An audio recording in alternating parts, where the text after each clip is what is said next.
So ಎಲ್ಲರಿಗೂ ಕೂಡ 77ನೇ ಗಣರಾಜ್ಯೋತ್ಸವದ ಶುಭಾಶಯಗಳು. ಈಗ ಫ್ರೀಡಮ್ ಪಾರ್ಕ್ನಿಂದ ನಾಳೆ ನಾವು ರಾಜ್ಭವನ್ ಚಲೋ ಮಾಡ್ತಾ ಇದ್ದೀವಿ. BJP ಕಚೇರಿನೇ ನಾವು ಮುತ್ತಿಗೆ ಹಾಕಬೇಕಾಗಿತ್ತು,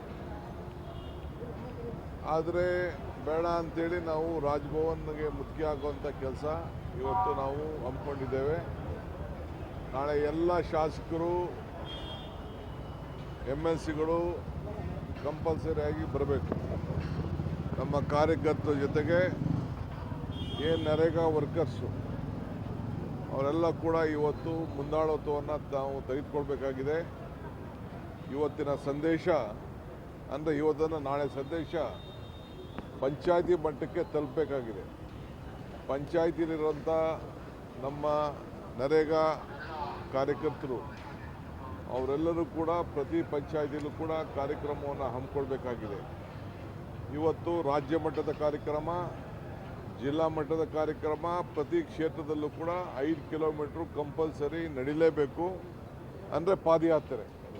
ನರೇಗಾ ಕಾರ್ಯಕರ್ತರ ಜೊತೆಯಲ್ಲಿ ಎಲ್ಲ ಗ್ರಾಮ ಪಂಚಾಯಿತಿಯ ಸದಸ್ಯರು, ಜಿಲ್ಲಾ ಪಂಚಾಯಿತಿ ಮಾಜಿ ಸದಸ್ಯರು, ಹಾಲಿ ಸದಸ್ಯರು, ತಾಲೂಕ್ ಪಂಚಾಯಿತಿ ಮಾಜಿ ಸದಸ್ಯರು, ನಮ್ಮ ಪಕ್ಷದ ಕಾರ್ಯಕರ್ತರು, ಮುಖಂಡರು, ಜಿಲ್ಲಾ ಮಂತ್ರಿಗಳ ನೇತೃತ್ವದಲ್ಲಿ ಪ್ರತಿ ಕ್ಷೇತ್ರದಲ್ಲೂ ಕೂಡ ಜಿಲ್ಲಾ ಮಂತ್ರಿಗಳು ಕಂಪಲ್ಸರಿಯಾಗಿ, ಶಾಸಕರು ಕಂಪಲ್ಸರಿಯಾಗಿ ಪಾಲ್ಗೊಳ್ಬೇಕು.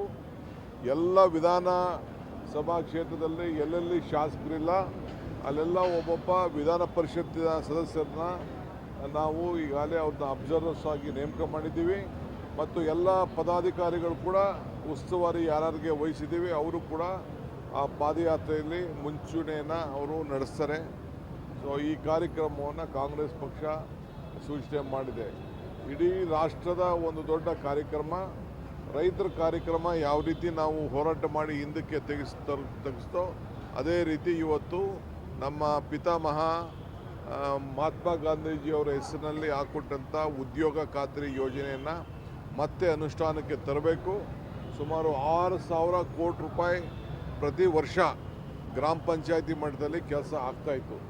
ಅದು ಇವತ್ತು ಅದಕ್ಕೆ ನಿಲ್ಲಿಸಲಿಕ್ಕೆ ಇದೊಂದು ಹೊಸ ಕಾನೂನನ್ನು ತಂದಿದ್ದಾರೆ.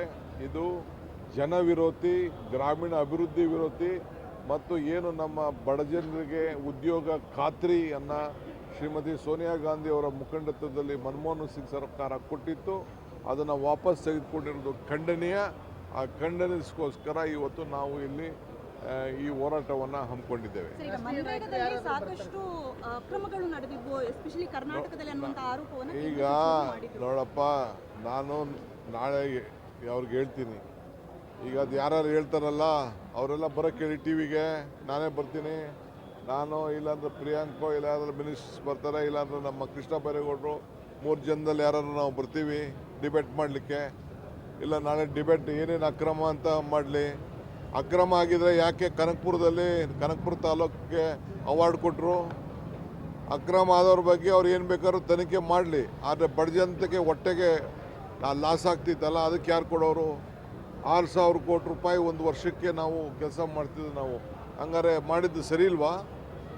ತನಿಖೆ ಮಾಡಿ ಅವ್ರನ್ನೆಲ್ಲ ಒಳಗಡೆ ಹಾಕಲಿ. ಕೆಲವು ಕೇಸ್ಗಳಾಗಿದೆ, ನಾವೆಲ್ಲ ಯಾರ್ಯಾರು ಅನ್ಯಾಯ ಆಗಿದೆ ಅದಕ್ಕೆಲ್ಲ ನಾವು ಕಾನೂನು ವಿರುದ್ಧ, ಕಾನೂನಿನ ಪ್ರಕಾರ ನಾವು ಕ್ರಮ ಕೈಗೊಂಡಿದ್ದೀವಿ. ನಾವು ರಾಷ್ಟ್ರೀಯ ನಾಯಕರು ಯಾರು ಭಾಗಿಯಾಗ್ತಾರೆ? ರಾಷ್ಟ್ರೀಯ ನಾಯಕರು ಯಾರು? ಇವರು ಸುರ್ಜೇವಾಲಾ. ಇದು ಈಗ ಚೀಫ್ ಮಿನಿಸ್ಟರ್ ರಾಷ್ಟ್ರೀಯ ನಾಯಕರಲ್ವಾ? ನಾನು ಹಳ್ಳಿ ನಾಯಕ ಅಲ್ವಾ? ನಡೀರಿ ಸರ್. ಈಗ 26 ನಿಗಮಗಳದ್ದು ಇವತ್ತು ಅವಧಿ ಮುಗಿಯುತ್ತೆ. ಅವ್ರಿಗೆ DPR ಇಂದ ಅವಧಿ ಮುಗಿದಿದೆ ಸರ್. ಅವ್ರಿಗೆ DPR ಇಂದನೂ ನೋಡಿ, 2 ವರ್ಷ ಅಥವಾ ಇನ್ನೊಂದು ಆದೇಶ ಬರುವವರೆಗೂ ಅಂತ ಹೇಳಿದ್ದೀವಿ. ಇನ್ನು ಆದೇಶ ಹೊರಡಿಸೋವರೆಗೂ ಅವ್ರ ಕೆಲಸ ಅವರು ಮಾಡ್ತಾರೆ. ಇದು ಪಕ್ಷದ ತೀರ್ಮಾನ. ಕನಕಪುರದಲ್ಲಿ ಕನಕೋತ್ಸವ ನಡೀತಾ ಇದೆ. ವಿನೂತನವಾದಂಥ ಕಾರ್ಯಕ್ರಮ ಪ್ರತಿ ವರ್ಷ ನಾವು ಹಮ್ಮಿಕೊಂಡಿದ್ದೀವಿ. 15 ಬಾರಿ ಈಗ ಕನಕೋತ್ಸವ ನಡೆಸಿದ್ದೀವಿ. 15 ವರ್ಷದಿಂದ ನಡೀತಾ ಇದೆ.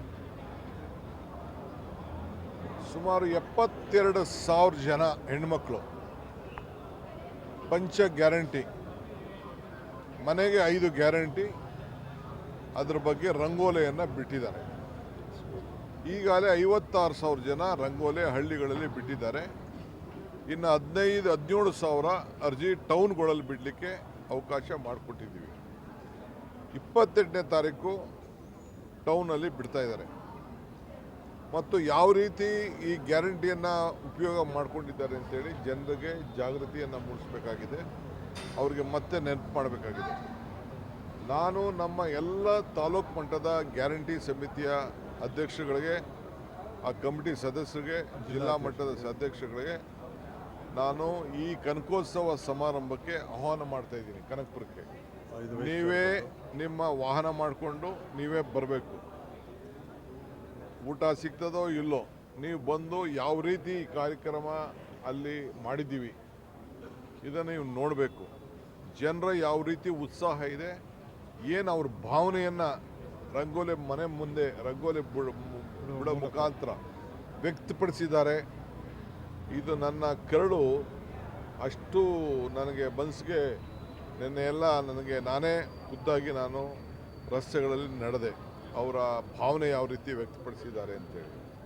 ಸೊ ಹಂಗೆ ನಾನು ಎಲ್ಲ ತಾಲೂಕಿನ ನಮ್ಮ ಗ್ಯಾರಂಟಿ ಸಮಿತಿ ಅಧ್ಯಕ್ಷರು ಮತ್ತು ಸದಸ್ಯರಿಗೆ ನಾನು ಪಕ್ಷದ ಅಧ್ಯಕ್ಷನಾಗಿ ಡೆಪ್ಟಿ ಚೀಫ್ ಮಿನಿಸ್ಟರ್ ಆಗಿ ನೀವು ಕನಕಪುರಕ್ಕೆ 28ನೇ ತಾರೀಕು ಟೌನಲ್ಲಿ ನಡೀತದೆ, ನೀವು ಬರಬೇಕು.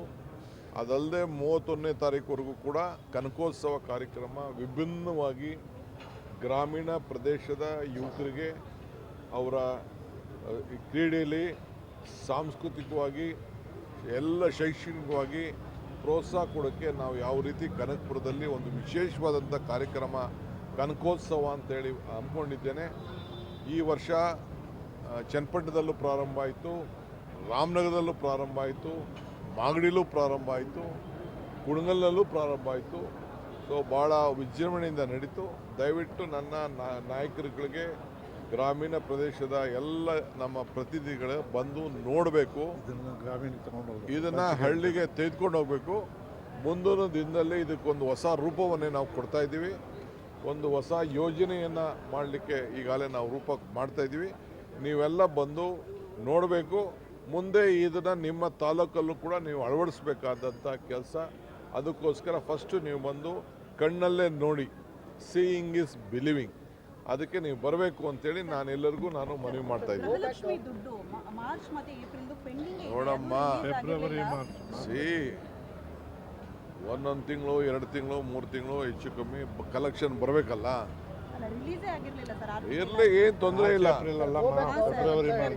ಯಾವಾಗ ರಿಲೀಸ್ ಆಗುತ್ತೆ ಅಂತ ಸರ್? ಈಗ ಬನ್ನಿ, ನೀವು ಫಸ್ಟು ಗೃಹಲಕ್ಷ್ಮಿ ಕೊಟ್ಟಿದ್ದೀವಿ, ನಾವು ಸಂಬಂಧದಲ್ಲೇ ಅನ್ಸುತ್ತೆ. ಕೊಡ್ತಾ ಇದ್ದೀವಿ, ಬನ್ನಿ ಮಾತಾಡೋಣ. Sir, go back governor